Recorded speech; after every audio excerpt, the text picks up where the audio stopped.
खैरा में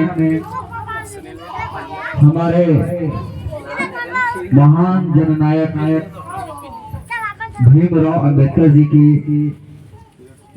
जयंती का जो कार्यक्रम किया गया है, उसके लिए यहाँ पर उपस्थित आयोजक मंडली को जय भीम।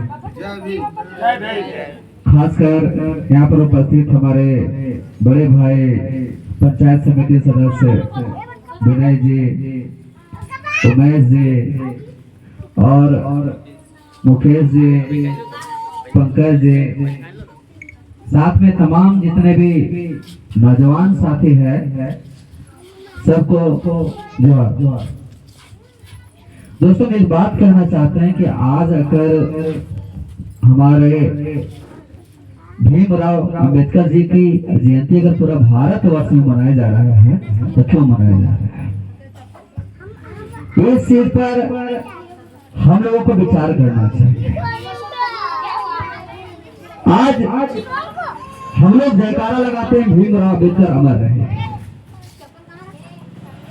तो यह जयकारा चाहे श्री राम का लगावे, चाहे बजरंग बली का लगावे, चाहे शंकर भगवान का लगावे, ये बोलने का जो अधिकार दे रहा है हमारे भीमराव अंबेडकर जी भी है। अगर जय बोलने की बात अगर करते हैं,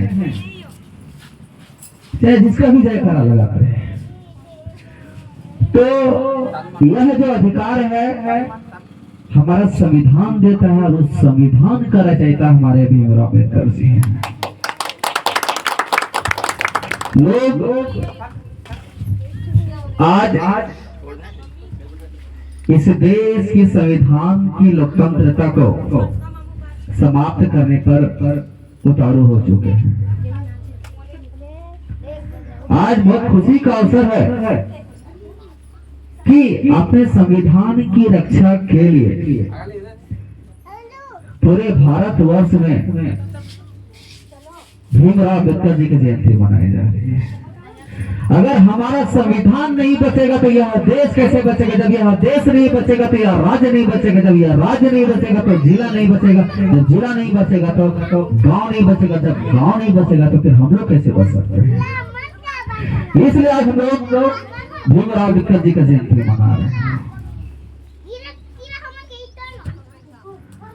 चाहे चलने की आजादी हो, पूजा पाठ करने की आजादी हो, पढ़ने की आजादी हो, चाहे शिक्षा ग्रहण करने की आजादी हो, खेल का आजादी हो, जब पूरे भारतवर्ष में जितने प्रकार के हम लोग काम करते हैं तो एक संविधान है, अगर चोरी करता है तो उसका भी एक अपराध है और उसको भी सजा मिलता है। अगर कोई डकैती करता है, कोई मर्डर करता है तो उसको भी सजा मिलता है। यह सजा का जो प्रावधान है वो हमारा संविधान के धारा के अनुसार से लगता है।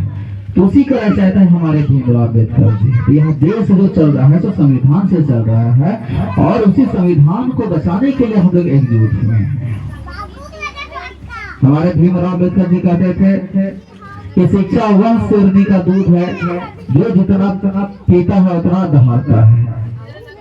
तो हम लोग जयकारा तो लगाएंगे ही, लेकिन अपने संस्कारों को, अपने सम्मान में शिक्षा को ग्रहण करने के लिए कभी नहीं भूलेंगे।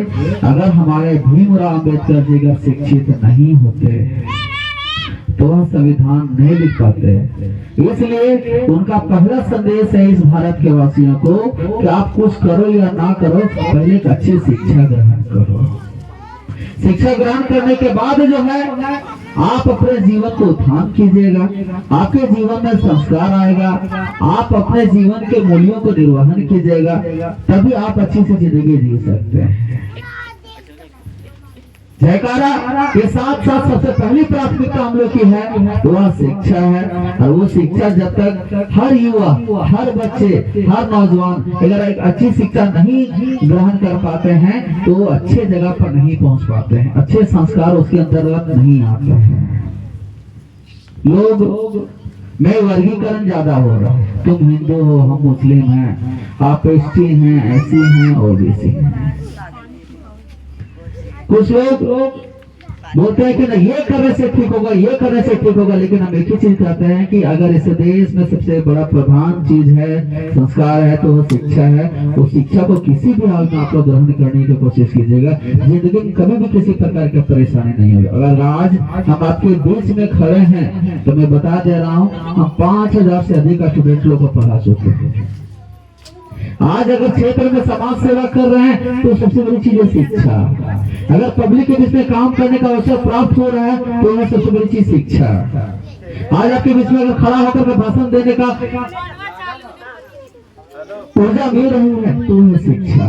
तो एक शिक्षित व्यक्ति, एक कर्मठ व्यक्ति इस समाज को आगे बढ़ा सकता है।